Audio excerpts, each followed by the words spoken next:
welcome back to Rating the List, where we review, discuss, and reimagine popular movie lists objectively. We're your hosts. I'm Jerry. And I'm Brad, and on this episode we'll be exploring number 43 from AFI's 100 Years, 100 Passions, the 100 Greatest Love Stories of All Time.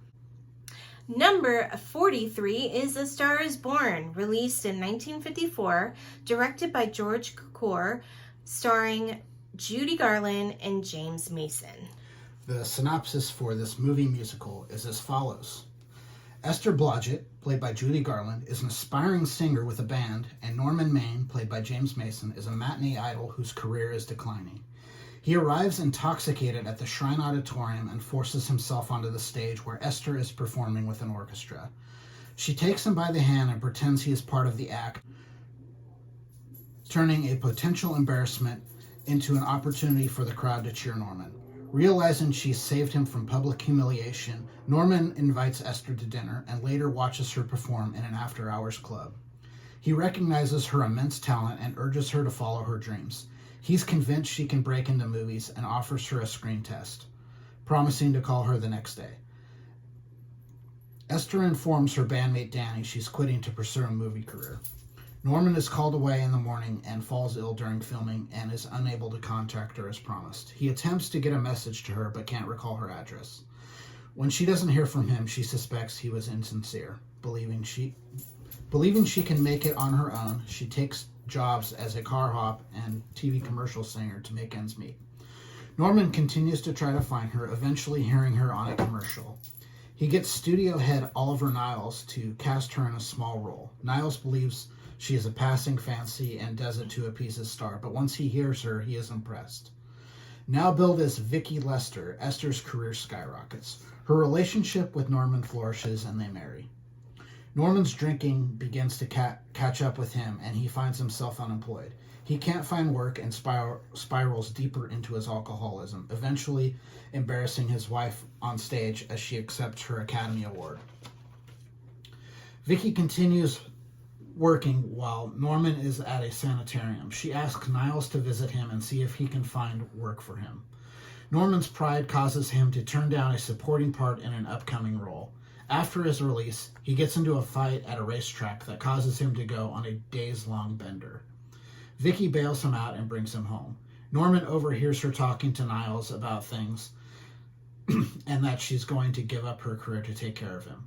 Realizing what he's done to her and himself, he leaves bed and cheerfully tells her he's going out for a swim. He walks into the ocean and drowns himself. Esther becomes a recluse, but is finally convinced by Danny to attend a charity function she was set to perform in. She takes the stage, and when asked to say a few words, she says, "This is Mrs. Norman Maine," which prompts the crowd into a standing ovation. So I'm sure that you've seen, there's been many adaptations of the story. There are 4 films here. So the original movie came out in 1938. This 1954 version is a direct remake of that film. Mm-hmm. The 1976 version, I would say, is a reimagining of those 2 films. And then I would say that the 2018 version is a reimagining of the 1976 version, as well as pieces of the other 2. Yeah. So the first 2 revolve around a singer and a movie star, and the second 2, both of them are musicians. Yep. And this movie on its own, this version, is really good. Judy Garland is... Judy Garland. You can't top her voice. Her voice is just stunning. And she's a great actress. You know, there's a few parts where she really breaks down and talks about her frustration with his alcoholism. And you can really feel it. And so the story is really good. It's, you know, about fame and what it can do to you. And also, like, you know, there's good people out there that want to help you, but sometimes they just are sick, you know. One thing about this movie is that it's very different from the other 3 versions is the color palette. The color palette in this movie, it's 1950s. So the color palette is very bright, very deep colors. So it's very vibrant. Whereas like even the 2018 one, it's very kind of... Well, the two more contemporary ones are both muted, and I think very much by design. You're dealing with some dark subject matter, and you're doing it in this movie too. But that was just kind of the choice of the time. Yeah. So, and the leads have very good chemistry in this movie. It's really, there's a scene where she's like kind of reenacting what she's working on in their house because he can't be there. So she's kind of showing him what she's been doing, and it's really cute and really funny. That was really a sweet scene. And then the only thing a big difference that I see with these movies is this movie is very focused on Judy Garland, how amazing she is, right? Yeah. So they're doing all these things to showcase that. Yeah, this one is a pure musical. There's a sequence where they basically show her on screen in a movie that she's made as Vicky Lester, and it's just her giving all these like performances, and it goes on for like 25 minutes. Yeah, it's a lot. It's like, okay. And it's like, this was like a showcase to basically give the audience Judy Garland's singing, which, fine, but it doesn't make for a great narrative. In my opinion, I think they short shift Judy Garland a lot in this movie and not let her play the part.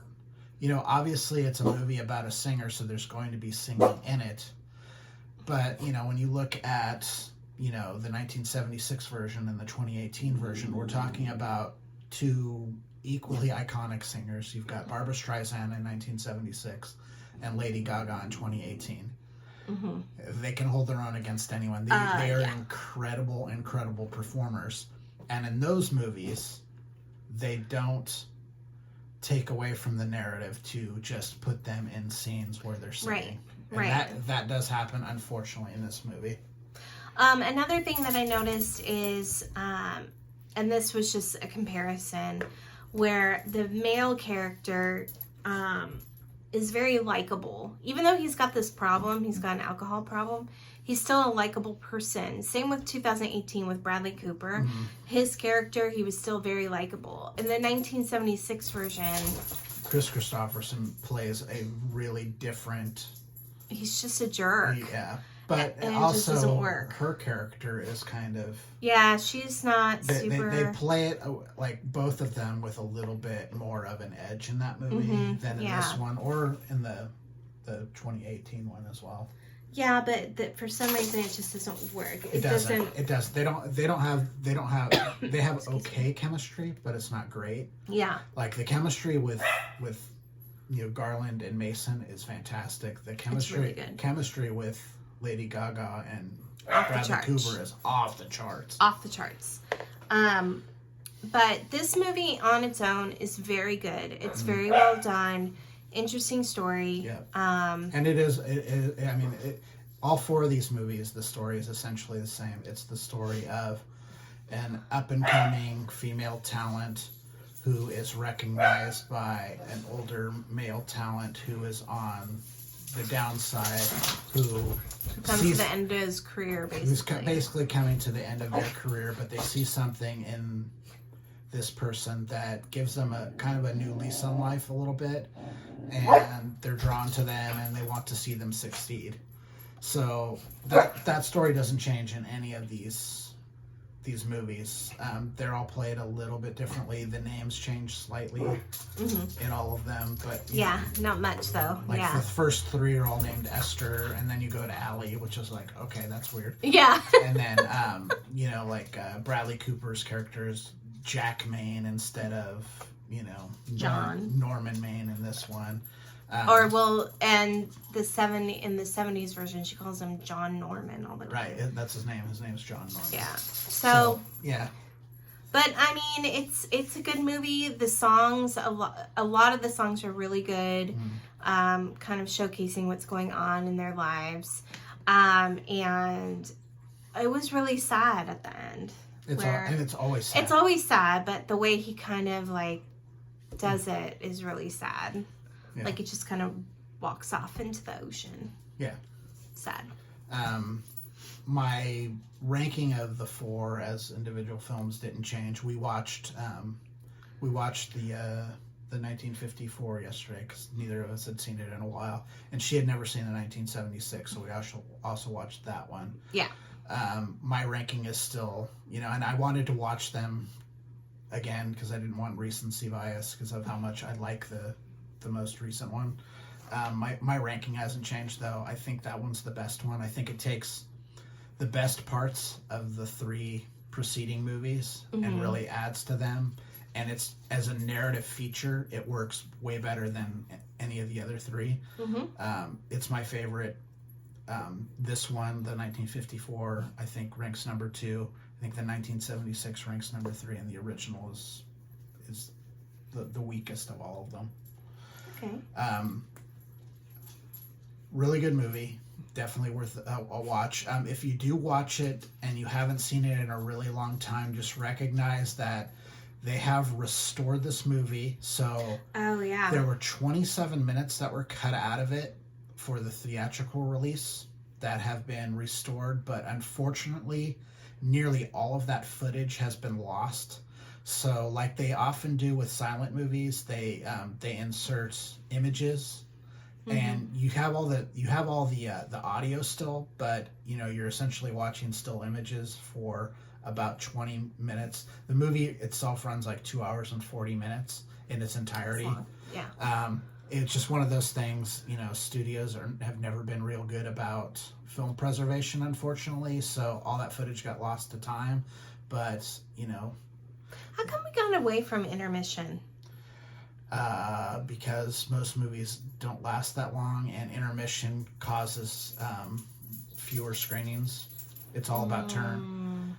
They want shorter movies because you can show more showings in a day. I see, but they have like long movies now. Yeah, I think the average now is 2 hours and 45 minutes. You'd lose a showing in a day if you had an intermission in a movie. See, That's what it's about. Okay. It's all about the dollars. Yeah, as usual. I gave this one a 66. Jerry gave it a 69, so the list score is 67.5. All right, if you have any comments about this movie, please leave them on this video. Please like and subscribe to our channel. We'd love to hear from you and keep you watching.